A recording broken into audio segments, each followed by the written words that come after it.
高点，再高点！哎，大姐，你能不能每次换一个桥段，就用这一招啊，翻墙？哎，高点嘛，再高点！哎，你多少斤呐？本小姐身轻如燕，好吗？再高点！啊！高点！踩死我了你！哎，你再高点啊！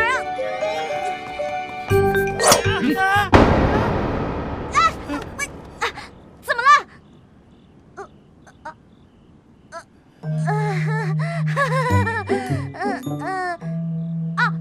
今天晚上月亮好圆，好漂亮啊！你们也来赏月的是吗？好巧啊！扶晴柔小姐下来。是。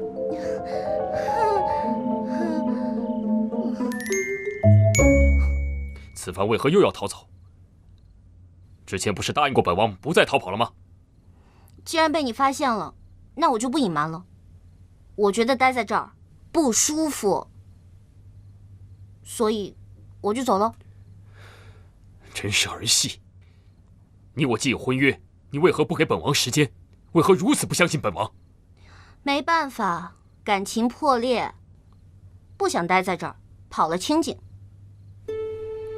堂堂太子妃竟说出如此混账话！等等，你打住！现在婚约未至，我还不是太子妃，你可别高抬了我，我受不起。你，反正不管你今天说什么，我都是要走的。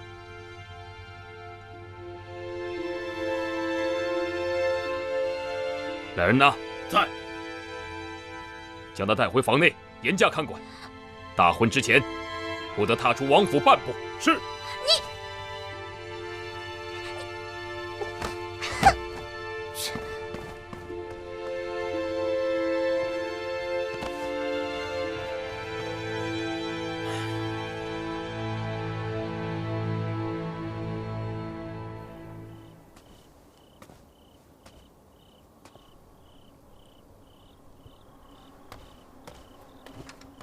尊上，晴柔姑娘出门时被灵齐王府的人发现了，此刻已被太子软禁。他们人多势众，属下实在无法出手，属下告退。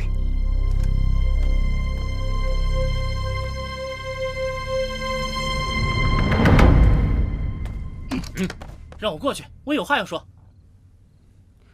让他进来吧。王爷，哼，不对，今时不同以往，应该是太子殿下才对。你有何事啊？我刚刚去晴柔房间探望，为何周围全部都是侍卫？王爷，你这是什么意思？你这是禁锢人身自由！住口！本王没治你知情不报之罪，你竟敢先向本王来问罪！我有什么罪？晴柔要走，你为何不告知于我？哼！瞧你这话说的，腿是长在晴柔身上的，我拦得住吗？再说了，我跟晴柔是闺蜜，我怎么可能出卖我的闺蜜呢？你与晴柔同日来府，本王也早已把你当作自己人。阿广，我问你，晴柔此番为何又要逃走？哼，你们男人都是一个样。既然你拿我当自己人，我就问你一句：慕容和晴柔两个人，你怎么想的？放肆！哼，哟。这就放肆了，刚刚还说我是自己人呢，你这脸翻的简直比翻书还快啊！你干脆把我也一块关了吧，要不然我到处跟别人说去，你吃着碗里的，看着锅里的。你，哼，罢了，本王的事，你们不会理解的。有什么不理解的？二选一，这有何难？你既然选择了慕容，那晴柔出走就顺理成章。你既然不让晴柔出走，那就让慕容一人走啊！来人呐，在，给我押下去！哎，你至于吗？晴柔为你做了这么多，你这么对她合适吗？啊！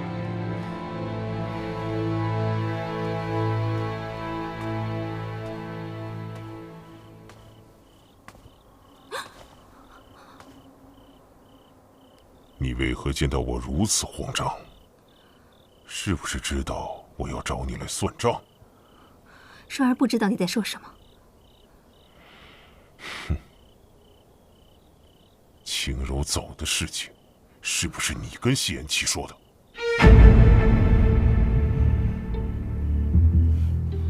是。你竟敢坏我好事！明天你就给我离开王府，不然我必取你性命！你不会忍心杀我的。这只是给你一个小小的惩戒罢了，让你知道事情的轻重。我既然敢这么做，就必然留有后继。我若有什么不测，尹清柔就会收到一封密函。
你父皇这几日抱恙在身，朝中形势可否安稳？儿臣尽心竭力，朝中十分安稳。只是，儿臣多嘴了。你不说，母后也知道。那些朝臣们都怎么说？朝臣议论纷纷，说太子大婚在即，收留罪臣之女，金屋藏娇，骄奢淫逸。琪儿，还是不懂你父皇的一片心呐。太子终究会明白的，儿臣也定当会辅佐三弟，不，是太子殿下，请母后不要担心。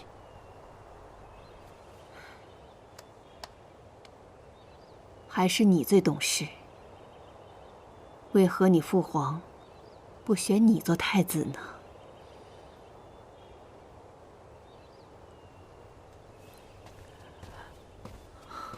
母后，父皇的身体近日可恢复些了。你父皇身体越来越差，已经卧床几日不起了。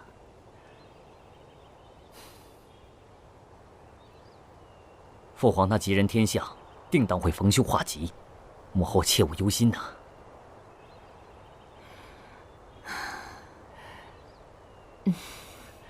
母后喝茶。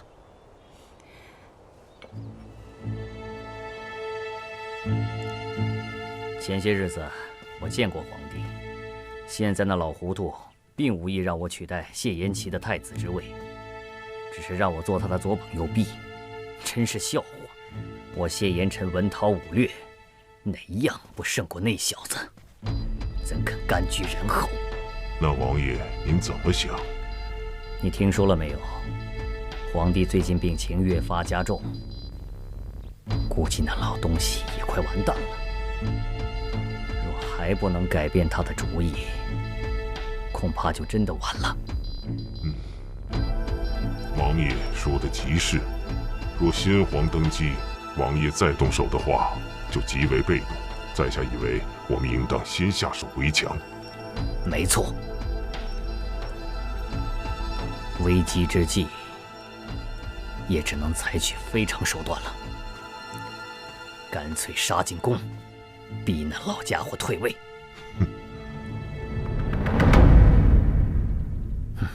可是，这朝野上下的重臣还有许多要害关节，我还未曾打通。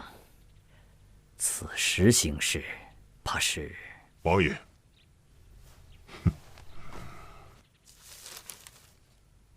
这个是一些用得上人的名单，请二王爷过目。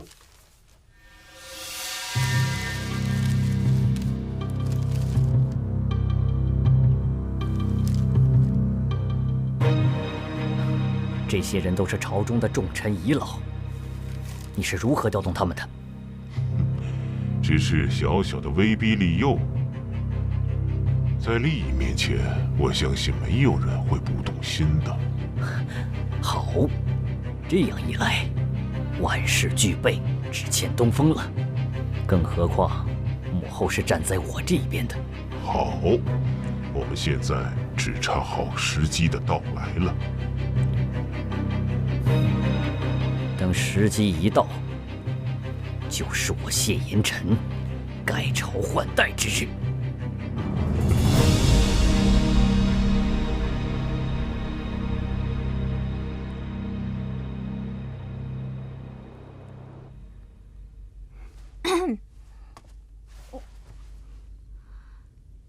这么看着我干嘛？是谢言齐让我来劝劝你的。而且我也想来看看你现在憔悴成什么样了。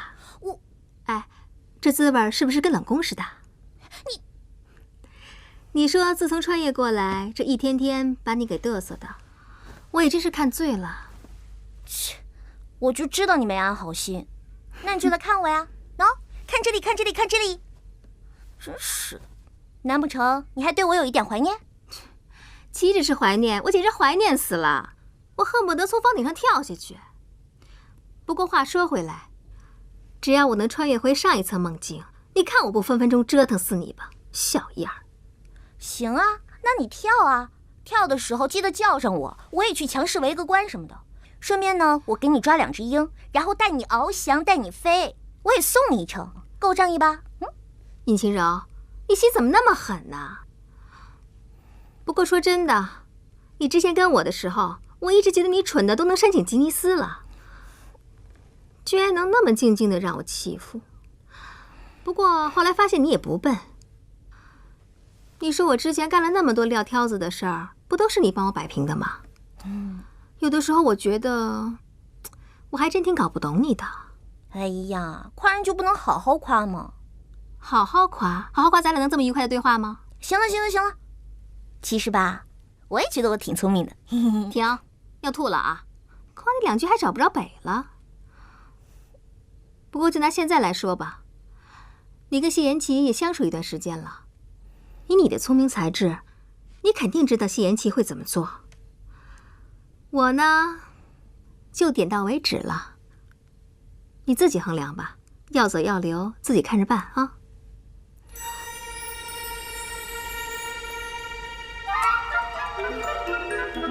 有时候，我会相信一切有尽头，相聚离开都有时候，没有什么会永垂不朽。可是我有时候宁愿选择留恋不放手。哎呀，我到底能不能相信你呢？好烦啊！我以为我也能玛丽苏一回呢，没想到却碰上个优柔寡断的主。男主怎么能这样啊？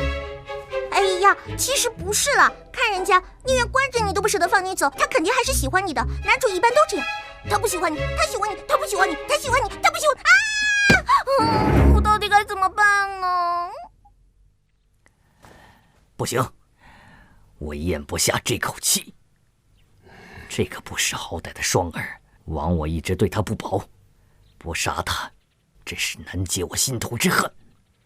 真没想到啊，这事儿会是双儿干的。可他们要饶此女一命，我们何不给他们个面子？惹恼了他，对我们也没有好处啊。我倒是觉得无需担心。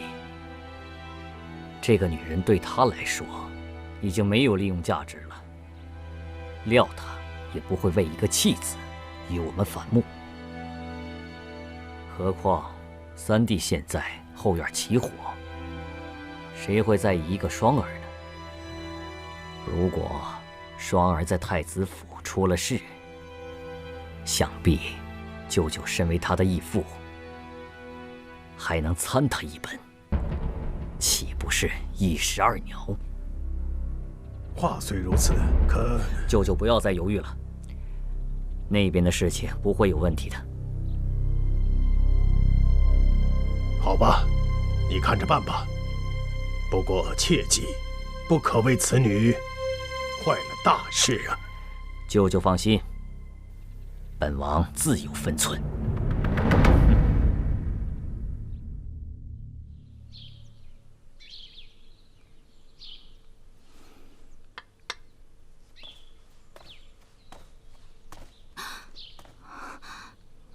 你吓我一跳，找我有事吗？你最好听我劝，拿着银两走得越远越好，还可保你一命。要不然谢延琛一定不会饶了你。他现在已经知道你背叛了他。我为你做那么多事情，你就这么对我吗？我怎么对你？当初我劝你拿着银两离开，是你不肯走。算了，现在还不是跟谢延琛翻脸的时候。为了能保住你一命，我已经做到仁至义尽了，你不要得寸进尺。好自为之吧。我现在的任务是要看着尹晴柔，那自然是要寸步不离。他们要来杀我，尽管来便是。只不过刀剑不长眼，如果误伤了谁，那可就不好说了。你可以不管我的死活，你总不能眼睁睁地看着尹晴柔身陷险境吧？好，我答应你，我自会派人保护你。哼！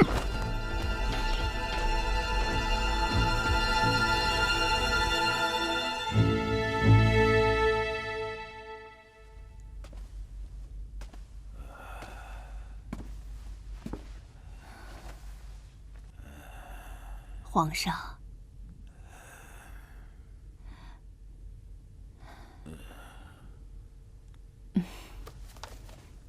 这几本奏折本应该给琪儿，可琪儿真的是越来越不像话了。自从那个慕容回来后，他就像丢了魂儿似的，对朝廷的事也越来越不上心。虽说他与慕容有过婚约，可她毕竟是罪臣之女，留她在府上，总归也不妥吧？琪儿，朕很了解她，她有情有义。这慕容回来了，也难免不了多照顾一些。慕容依允身份特殊，再怎么照顾，也不能把她留在自己的府上照顾吧。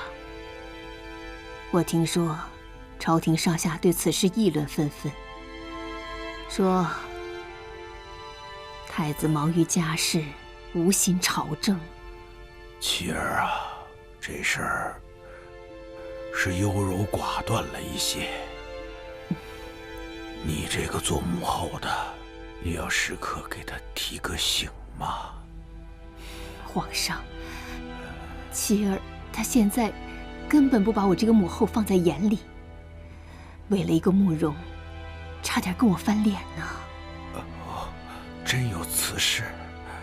皇上，只要能治理好天下，谁当太子都无所谓。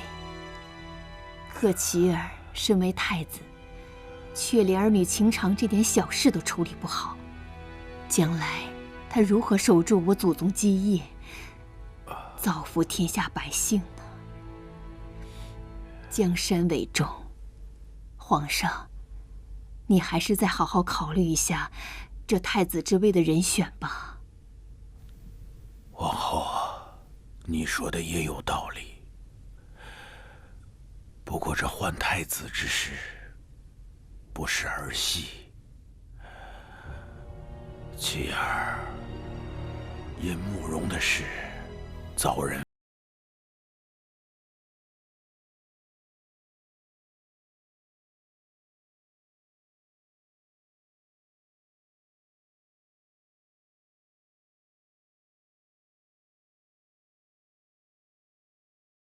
不能参政，这事儿你又忘了。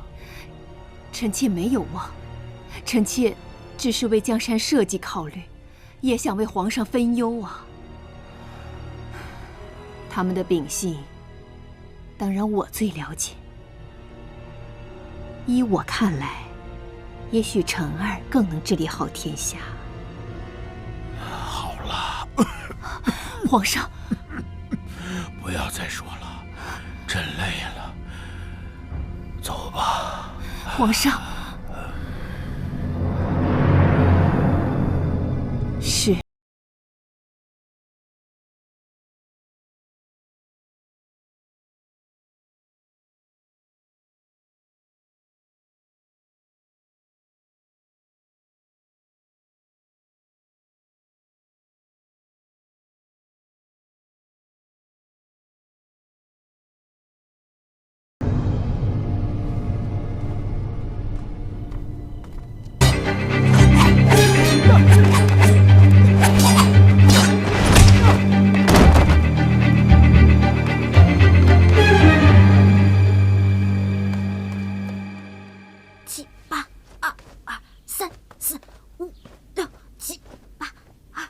你这是？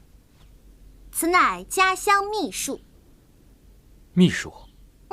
是啊，强身健体，美容养颜。怎么了？你找我有事啊？没事就不可以来看你吗？听闻昨夜有人在花园打斗，可曾伤着你啊？没事啦，我还看了一场现场版的打戏，不算吃亏。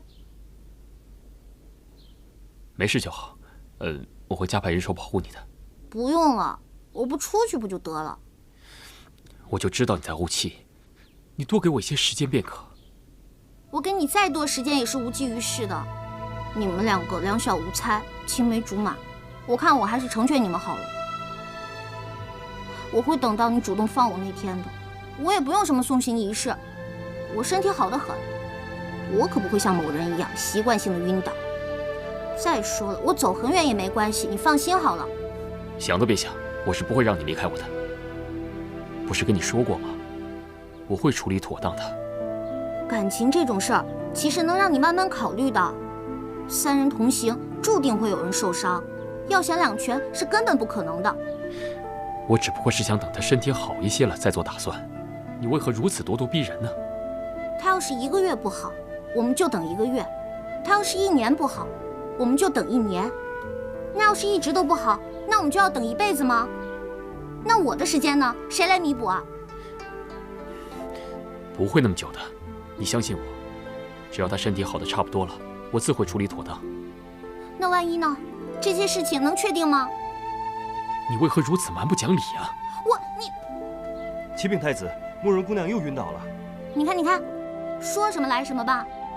这会儿啊，又晕倒了。知道了，下去吧。是。我们的事日后再说，我先去看看他。你等等我嘛，我也要去的。反正我闲着无聊，出去透透气也行。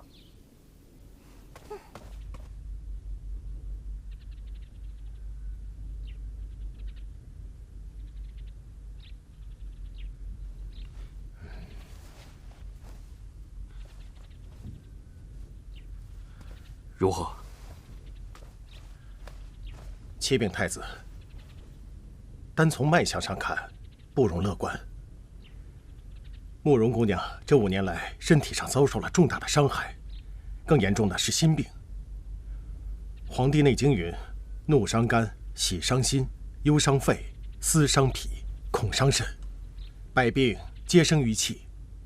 慕容姑娘5年来忧虑、多思、恐惧，早已郁结于心，五脏六腑都有问题。那可有办法医治啊？慕容姑娘目前的身体状况，只能静养，没有别的办法。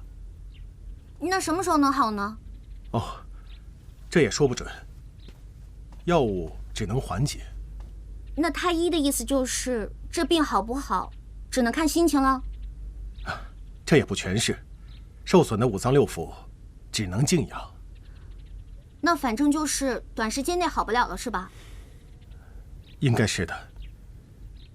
你看，连太医都说一时半会儿好不了，某人还怀抱希望。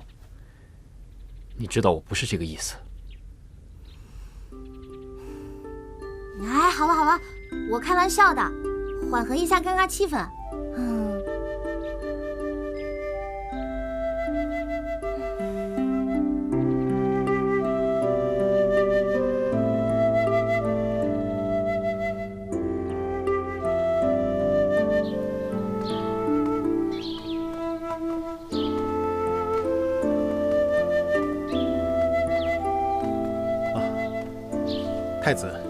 太子妃，请放心，臣定当竭尽全力，让慕容姑娘早日康复。那就有劳太医了。臣先行告退。青柔，你放心吧，我不会再逃跑了。只是你别再关着我了。你想去哪里就去哪里吧，我不会再关着你了。但是，请你答应我，不要再离开了。好，我答应你。好了好了，你现在肯定也没什么空搭理我了，该干什么干什么去吧。青柔，你再多等些时日。慕容身体现在这样，我实在放不下心啊。有什么事，等他身体好转之后，我们再说，行吗？好了好了，你就别再絮叨了，我就先回去了，拜拜。青柔，还有，这慕容的身体，你也看到了。你向来主意多，还通些医术。方才见你在练习家乡秘术，不知你家乡是否有能让人调养身体、修护五脏六腑的秘术呢？宣太子。算了，慕容之事，等我回来再说吧。你先回房吧。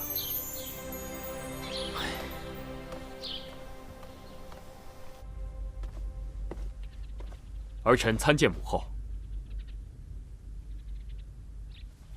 不知母后宣儿臣前来，所为何事？当然是为慕容一事召你前来。现如今，慕容家只剩他一个人存活于世，此次又能重返皇城，必定是为慕容家平反昭雪而来。若他由此心生怨恨，日后必定是后患无穷。还望你多加斟酌。母后为何如此不放过依允呢？如今他五脏六腑都有不同程度的损坏，试问他这样如何平反昭雪？若是慕容一家真是被冤枉的，那平反昭雪又有何妨？放肆！你竟敢如此态度对待母后！儿臣只是实话实说罢了。现如今，你父皇身体是越来越差，你身为太子，不但不为他分忧，反而留个祸害在身边。你让你父皇如何安心养病？如何放心将江山交于你手？依允不是祸患，恐怕是母后另有隐情，急于除去他吧。住口！我说慕容依韵留不得，自然留不得。我再给你最后一次机会。你是要皇位呢，还是要那个慕容依云？儿臣都要。日后，儿臣必会让母后明白，是母后做错了。好，既然如此，你就别怪母后狠心。你好自为之吧。儿臣告退。好你个慕容依玉，本宫是绝对不会放过你的。烦死了！哎呦，烦死了！烦死了！烦死了！烦死了！烦死了！烦死了！烦死了！好了，哎呀，这个仙妻居然让我帮着慕容依玉调理身体，她是不把我当外人，还是不把我当回事儿啊？真是不拿豆包当干粮！谁说不是呢？这简直不可理喻，不知所云，不识下问。让你平时少吃饭，多读书。你告诉我，不耻下问什么意思啊？哎呀，不要太纠结于细节嘛，意思对了就成。哎，话又说回来，你说他是怎么想的？让你给青离治病，我去，也不怕把他的青梅竹马两小无猜给治死了。要我说，你就给他治一个2级伤残，赶快把这朵小白花给治回花骨朵去。就是嘛，他当我是妙手回春呢，还是天外来客啊？哦，对，我们确实是天外来客，不，非仙，仙女的仙。仙你个头啊！你是从天上掉下来的好吗？顶多算个陨石。我要是个陨石就好了，就像慕容那个瓷娃娃，一碰上我，立马碎得连渣儿都没了。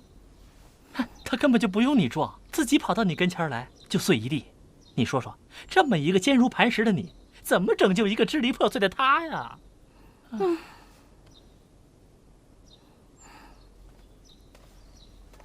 轻柔姑娘，真是说刘备刘备就到，真不禁念叨。进来吧，慕容姑娘，赶紧坐吧。你这身子不好，不好好在屋里待着，出来瞎溜达干嘛呀？免得再晕了。慕容早上听闻昨夜有刺客闯入，本想过来看看，可是没等走到，就晕倒了。哎呦喂，你晕的可真是时候，都成定番了。哎，这技术含量可真高啊！哎，青柔，你赶紧给我学着点儿，别一天到晚跟个汉子似的，推都推不倒。定番是何种技能？依韵听不明白。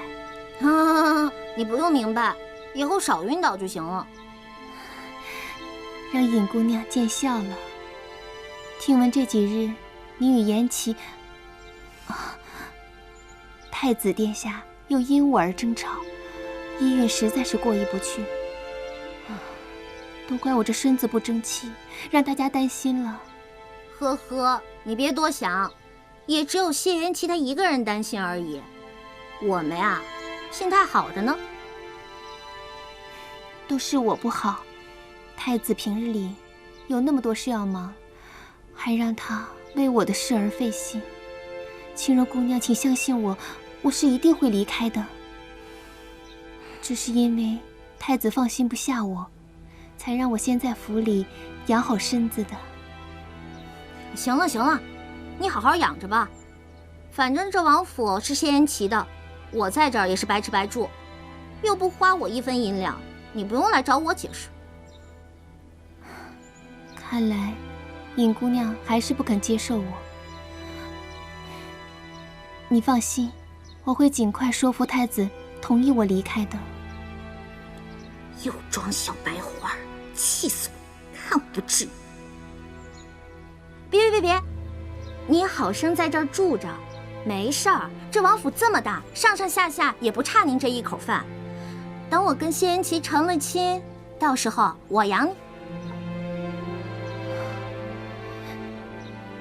你。你和太子什么时候成亲呢？要不是你，早成亲了。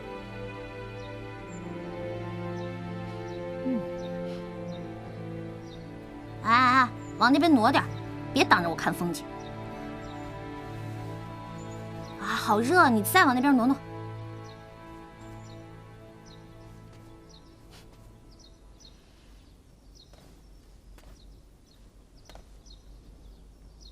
延七哥哥，依云，依云，依云！哎呦喂，习惯性晕厥又犯了，我可不敢扶。你又对他说什么了？依云，传太医。是。仙气。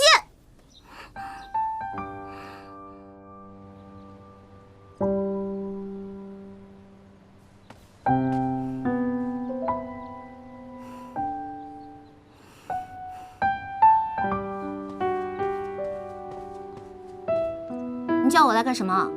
我又没怎么样，我就让他挪了挪位置，谁知道他就晕了，晕的可真巧。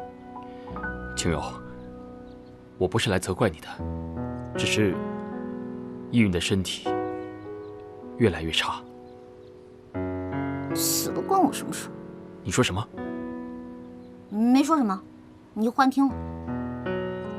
他的身体，你到底有没有办法医治啊？没有，就算有也不管。青柔，你别这样。你知道的，这些年他吃了很多的苦，你就帮帮他吧。跟我有什么关系？就当为了我。你知道，他吃了这么多的苦，就是为了回到我的身边。可我却负了他。那又如何？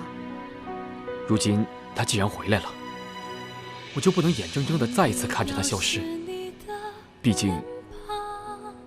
毕竟你们曾经山盟海誓。青柔，现在除了你，我真不知道还有谁能够帮他。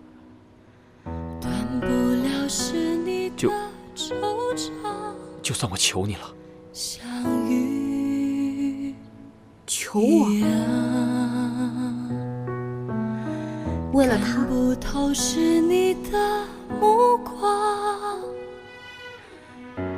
你堂堂灵齐王，当今太子，你为了他慕容依云，居然来求我？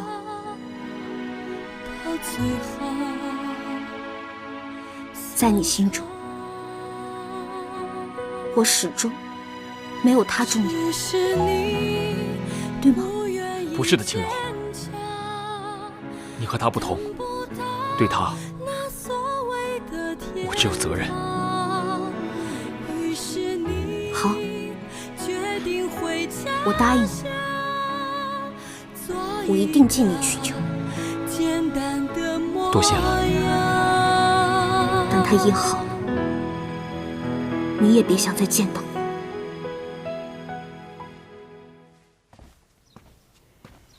儿臣参见母后。母后近来身体可好？还是你时刻挂念着母后。我召你前来，是有事想告诉你。母后请讲。想必慕容的事你也有所耳闻了吧？啊，的确，朝廷上下对太子颇有微词。现如今你父皇病重，妻儿又留那个慕容在身边，恐怕迟早是个麻烦。三弟对慕容姑娘照顾有加，又推迟了婚事，恐怕……若是琪儿还是不听我的话，除掉那个慕容，他就别想坐上皇位。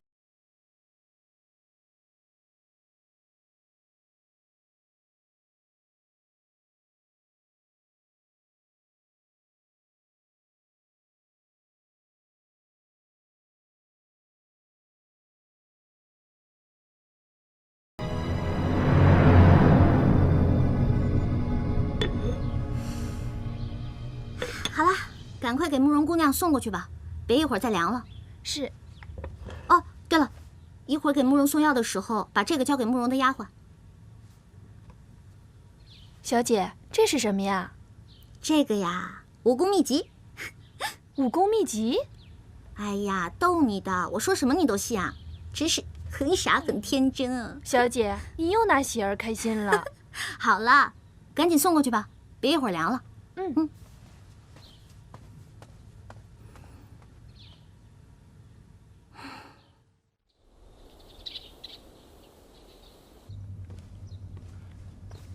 四弟，三哥，我正有事要问你。什么事？你可知母后为何如此痛恨慕容家，非要置他们于死地才肯罢休呢？当初竟不顾我与依允的婚约，仍连杀他家几百口人，现在还不放过依允，还全然不顾我这个儿子的感受。说的正是。虽说母后平日里被父皇宠得任性一些，但她也不是不讲道理的人。就唯独慕容家的事情上，她说死也不肯让步。要不是因为母后，依允就不会受这5年的劳苦，你们也就不会……算了，过去的事不提了。只是现在，母后为什么非要置依允于死地呢？我只是觉得，此事没有那么简单。早先听闻，母后的姐姐，也就是你我的姨母，当年也是城中闺秀的头一名。除了样貌出众以外，琴棋书画也是样样精通，曾被许配给了慕容家的大少爷，也就是慕容依允的父亲。当年父皇也只不过是一个不得宠的皇子而已，大家都以为姨母的婚事更重要一些。只是姨母不知为何最后自杀了，母后就这么一个同母的姐姐，她当时难过了好一阵子。最后，直到父皇登基，她才渐渐缓了过来。哦，还有此事？啊，确有此事，不过其中的细节我就不清楚了，只是略有耳闻而已。三哥，依允的身体怎么样了？太医说她5脏6腑都有不同程度的损伤，还需要静静调养啊。秦柔那丫头介意吗？不是，三哥，你也知道三嫂的性格。三哥，我还有事，我先告辞了。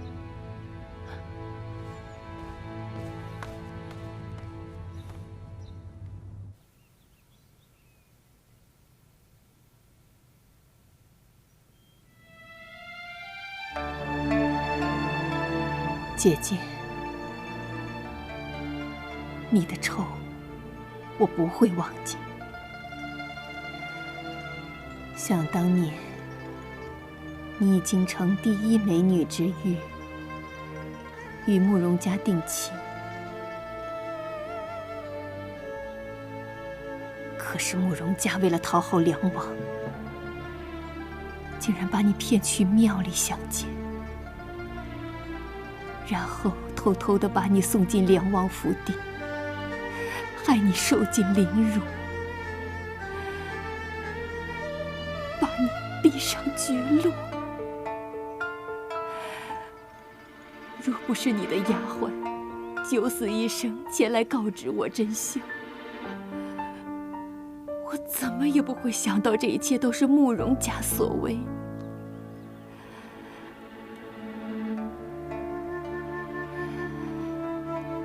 姐姐，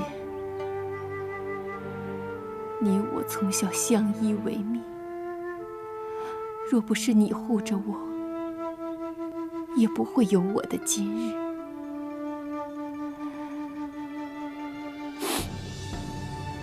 姐姐，这些年我为了打垮慕容家，费尽了心机。千算万算，却没有算到妻儿竟会爱上慕容家那个逆子。姐姐，你放心，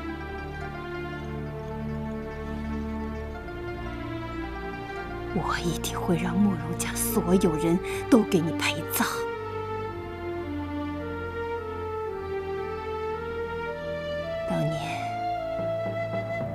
为了陷害慕容家谋反，说到底也是被妇人之仁所牵绊。我不忍心看着慕容被投入教坊，毕竟他是跟启儿有过婚约的人。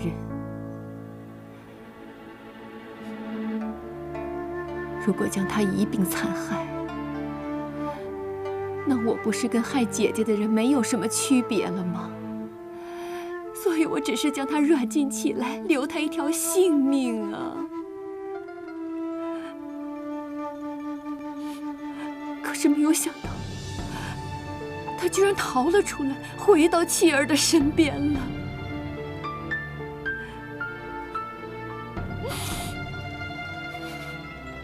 姐姐，你别怪我心狠，实在是这个慕容留不得呀。万一他要给慕容家报仇，后果不敢设想。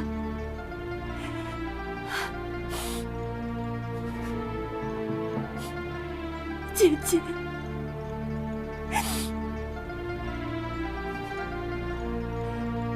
你在天之灵保佑我吧，保佑我，姐姐。哼，真是一群废物！好你个不知死活的玩意儿！迟早有一天我要收拾你。他的事啊，你以后再说吧。等你当上了皇上，别说是双儿，就是整个灵齐王府也任由你处置。舅舅说的是，父皇现在有母后看着，谢延齐那边也没什么动静。看来你我还算顺利。是啊，幸亏有慕容依允他们，谢延齐让皇后伤透了心，这才便宜了我们呢。我听闻最近的老东西病情越发加重，恐怕撑不了多久了。现在动手是我们的最佳时机。我会安排好我的人，做好万全的准备。很好，那我明日就进宫，让你的人随时做好准备，一有动静即刻行动。好，待事成之后，侄儿一定好好谢过舅舅。那老臣就谢过皇上了。爱卿不必多礼。哈哈哈哈哈哈！娘娘，参见皇后娘娘。皇上的病怎么样了？臣无能望皇后娘娘恕罪。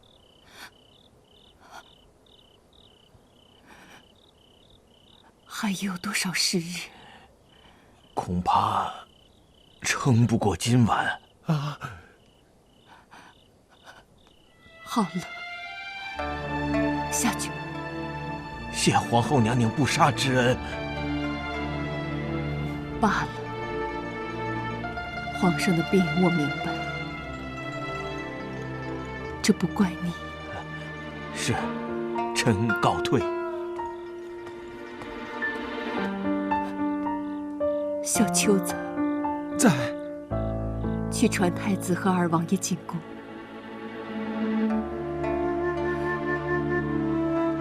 就说皇上病危，将二人送来觐见。老奴遵旨。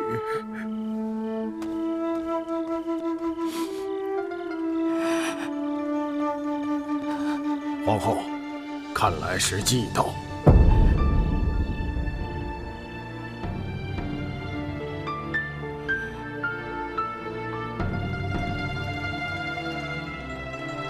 哥哥，你去御书房把诏书拿来，然后通知御林军吧。准备行动吧。是。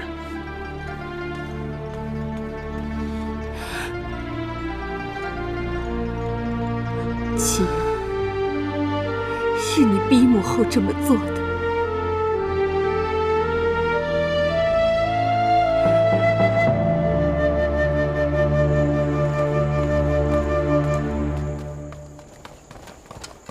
奉皇后之命，待太子殿下觐见，其他人等不得入内。大胆！太子殿下在此，谁敢放肆？算了，既然如此，带路吧。殿下，这……放心，你在这里等候，不得轻举妄动。太子殿下，请。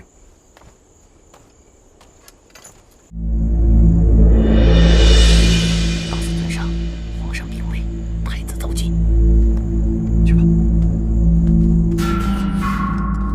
尊上，宫里果然有动静了。果然不出我所料。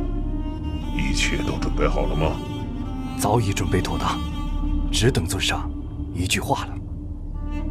好，告诉他们即刻行动。属下还有一事禀报。那晴柔姑娘得知太子进宫迟迟未归，已经急匆匆的去找谢言霄了。恐怕……好了，不要说了，下去吧。是。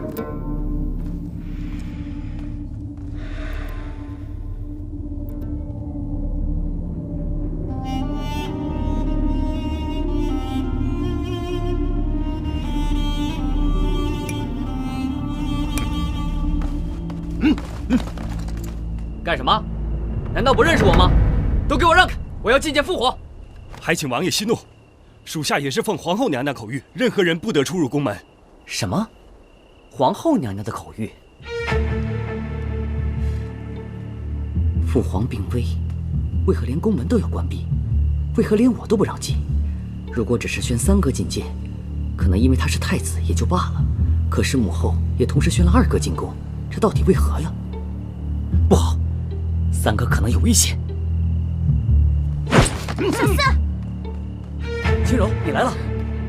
谢延琪进宫很久了，到现在都没回来，我担心他出事，就过来了。我也是为了此事。你们都给我听好了，父皇病危，我要尽仁孝之道，都给我让开！还请王爷不要难为属下。这可是当今四皇子，难道你们就不怕株连九族吗？走，让开！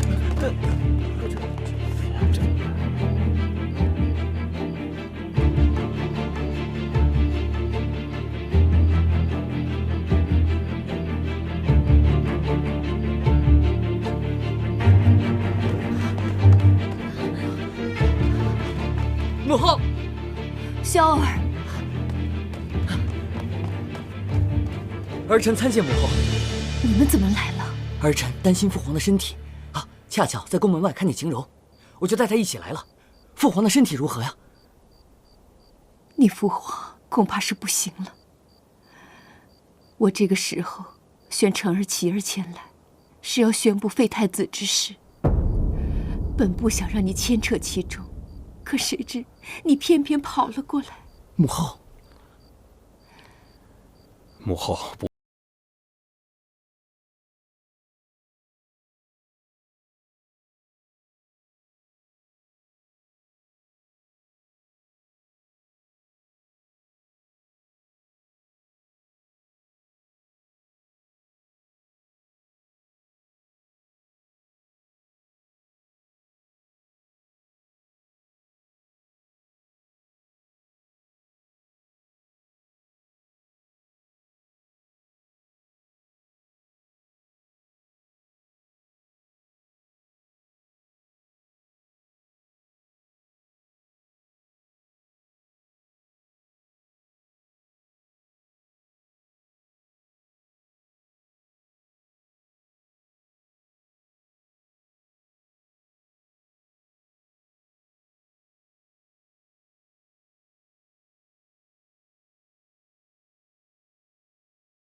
这里有多凶险吗？我这不是担心你吗？你总是这么任性。今日不知能否全身而退，有些话现在不说，日后也许就没有机会了。我和依云真的已经过去了，即便是有遗憾，也无法回到过去。我对她的好，这是出于责任和愧疚。我现在只爱你一人，再一次失去她，我只会难过。若失去你，我便不能独活。这些话你为什么不早说呢？这些日子，我只想让依云养好身体，再解决此事，也无心多加解释。何况你也未曾给过我机会。傻瓜，早这样说就好了。不管今日事成与否，我必定与你同生共死。哈哈哈哈哈！好一个同生共死！那我就成全你们。拿下！是。谁敢？哥哥，妹妹，你就听二王爷的吧。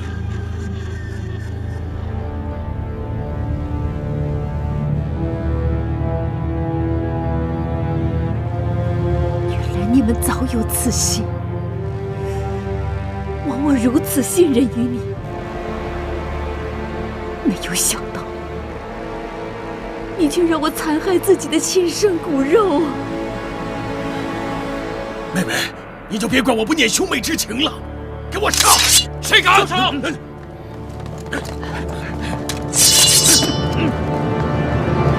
独孤，元气哥哥，你怎么样？受伤了没有？依云，你怎么也来了？草民参见皇后。王爷，我有心救驾，但实在不了解宫中情况，刚好碰到依允姑娘，要不是她带路，也不可能顺利赶来。独孤，辛苦你了。这都是慕容姑娘的功劳。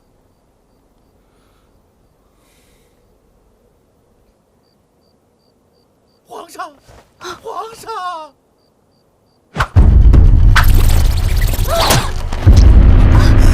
依云，依云，依云，传太医，快传太医啊！依云，传太医！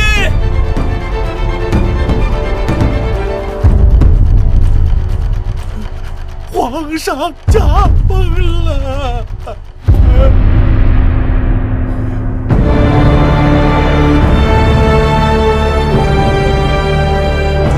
父皇，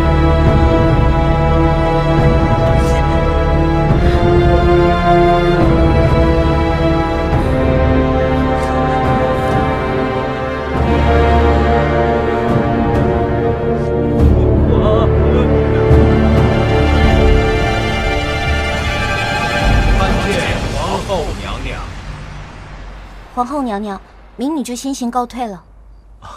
草民也告退了。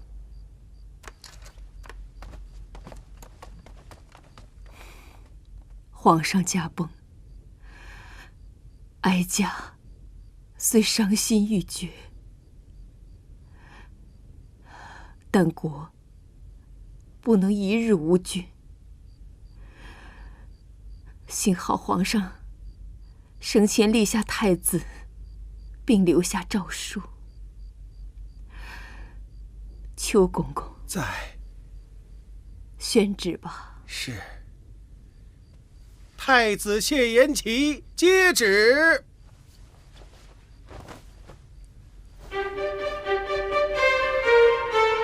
奉天承运，皇帝诏曰：太子谢延琪品行贵重，深得朕心，可承皇位，钦此。儿臣领旨谢恩。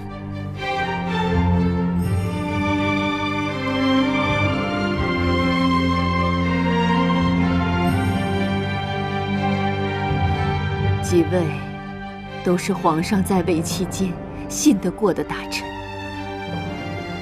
还望以后能尽全力辅佐新皇。臣遵旨。儿臣遵旨。请皇后娘娘放心，臣等定当竭尽辅佐，保我江山社稷。好。凌晨王，谢延辰，母后，欺君罔上，残害兽族，即日被贬为庶人，驱逐出城。若无旨召见，不得进京。母后，儿臣知错了。母后，带下去吧。不要赶儿臣走。母后，不要赶儿臣走啊！母后，母后，母后。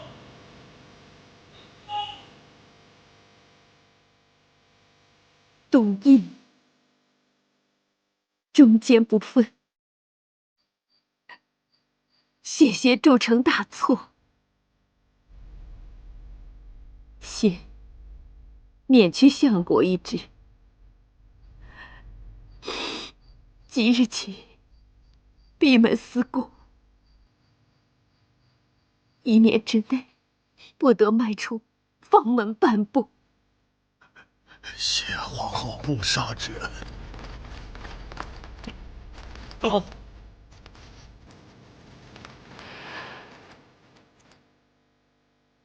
哀家累了，你们都回去吧。还望母后保重凤体安康。儿臣告退。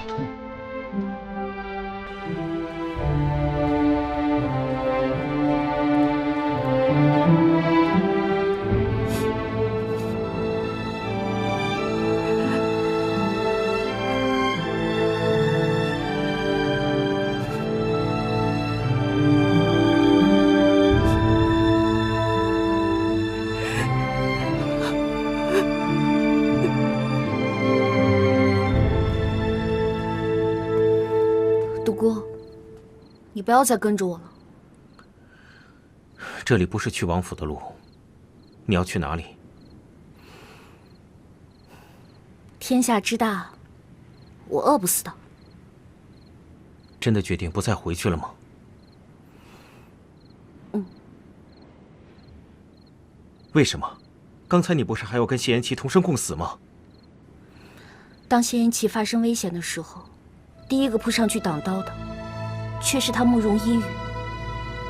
而且，他看见慕容依允那神情紧张的样子，我就明白，以后就算我当上皇后，他心里也只有慕容依允一个人。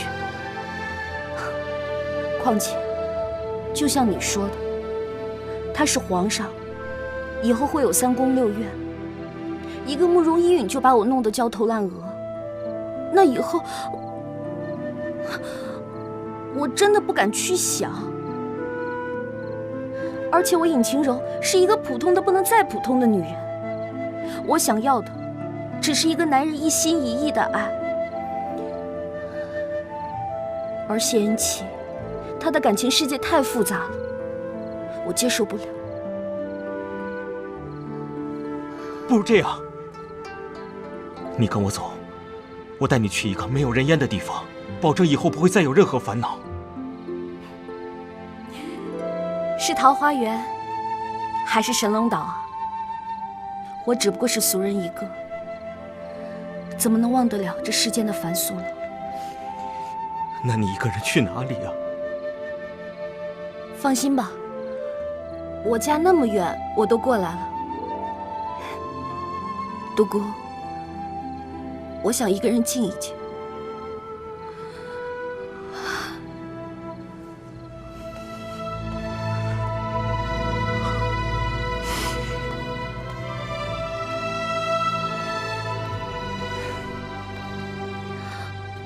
独孤，你走你的，我走我的，我们只是顺路而已。